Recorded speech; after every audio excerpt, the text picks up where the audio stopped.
Before deep learning, machine learning had a human bottleneck. To classify a photo, engineers handwrote feature extractors, edge detectors, color histograms, corner counts. Only then could a model learn. Months of expert work, and the model was capped by whatever features you thought to write. Deep networks delete that step. Feed raw pixels straight in, and each layer learns its own representation. Early layers discover edges. The next combines edges into corners and textures. Deeper still, eyes, wheels, letters. The final layer sees whole objects. Nobody programmed edges. The network invented them because they minimized error. So the pipeline collapses. Traditional ML splits into feature engineering plus learning.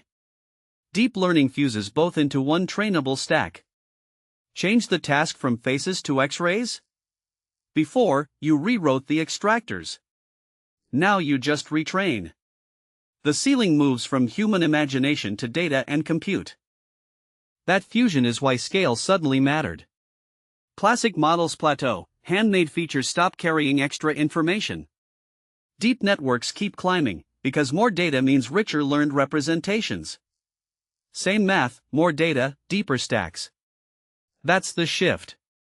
Features stopped being written and started being discovered.